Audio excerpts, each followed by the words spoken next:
बिस्मिल्लाहिर्रहमानिर्रहीम। अस्सलाम वालेकुम व्यूवर्स। आज मैं आप लोगों को देगी मुतंजन की रेसिपी सिखाने जा रही हूँ। इसको आप लोग मीठे चावल भी कह सकते हैं, स्पेशल ज़र्दा भी कह सकते हैं, जो कि दावतों में सर्व किया जाता है। और ये बहुत ही मज़ेदार बनके तैयार होता है। बनाना काफ़ी आसान है, दिखने में जितना खूबसूरत होता है खाने में उतना ही मज़ेदार होता है। तो इस वीडियो को लास्ट तक ज़रूर देखिएगा।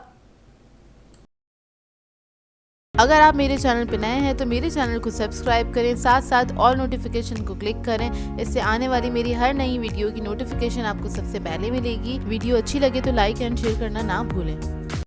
तो चलिए ये रेसिपी स्टार्ट करते हैं। यहाँ पर एक खुले पतीले में मैंने पानी ले लिया है और इसके अंदर ऐड कर देंगे हम सेला राइस आधा किलो के बराबर, जिसको मैंने 1 घंटे पहले सोक किया था।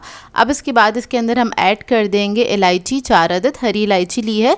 इसको बॉईल करेंगे और इसको फुली कुक करना है आपने, बिल्कुल भी कसर नहीं होनी चाहिए। ये बहुत इंपॉर्टेंट पॉइंट होता है। सर्दी के लिए हमेशा चावल जो हैं आपने फुल डन करने होते हैं, इसमें बिल्कुल भी कसर नहीं होनी चाहिए। ये फुल डन हो गए हैं। अब इसको मैं छान लूँगी और साइड पे रख दूँगी।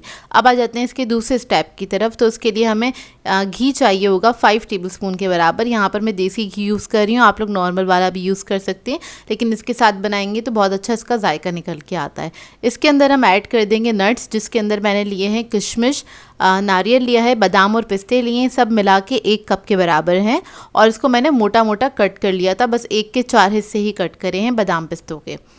बस इसको हम फ्राई कर लेंगे अच्छी तरीके से। जब इसका अच्छा सा कलर आ जाएगा और खुशबू आने लगेगी, फिर हम इसके अंदर चीनी ऐड कर देंगे। 400 ग्राम्स के बराबर चीनी ली है। और इसके अंदर हम ऐड करेंगे दूध, तकरीबन 1 कप के बराबर।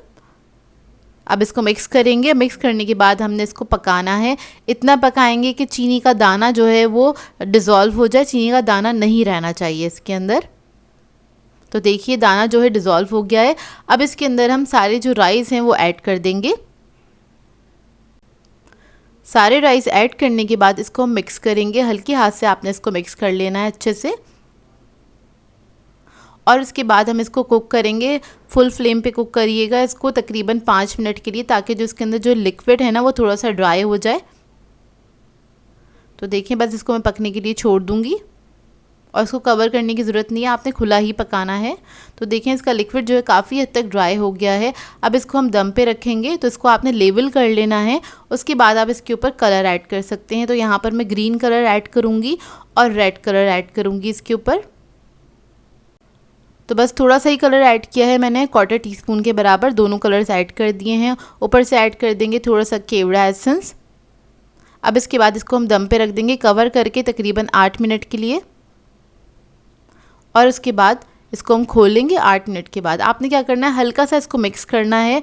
मिक्स करने के बाद इसको दोबारा से आपने कवर करके छोड़ देना है 5 से 7 मिनट के लिए। थोड़ी सी स्टीम में ही ये मतलब सेट हो जाएंगे चावल। उसके बाद आप इसको सर्व कर सकते हैं। और इसके जितने भी लवाज़मात हैं आप लोग चाहें तो दम पे भी ऐड कर सकते हैं, लेकिन मैं हमेशा इसको ऊपर से ही इसी तरह से गार्निश करके सर्व करती हूँ, जिससे ये बहुत ज़्यादा प्रेजेंटेबल भी हो जाता है।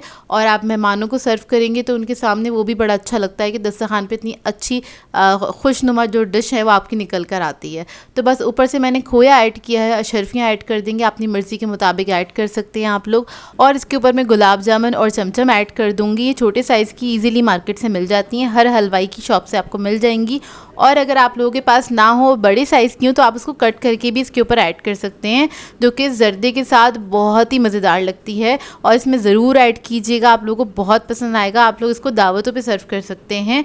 और अगर चाहें तो आप इसको किसी के लिए बना के भी एज अ गिफ्ट के तौर पे भी लेके जा सकते हैं, बॉक्सेस वगैरह में करके अच्छे से इसी तरह से डेकोरेट करके, जो कि बहुत ही प्रेजेंटेबल होता है और टेस्ट में भी बहुत अच्छा होता है। आई होप आपको ये रेसिपी अच्छी लगी हो। सो व्यूअर्स, अगर आप लोगों को मेरी रेसिपीज़ अच्छी लगती हैं तो मेरे चैनल को सब्सक्राइब करें, लाइक करें, कमेंट ज़रूर किया करें, शेयर भी ज़रूर किया करें अपने फ्रेंड्स के साथ, फैमिली के साथ। तो मुझे अपनी दुआओं में याद रखिएगा। अल्लाह हाफ़िज़।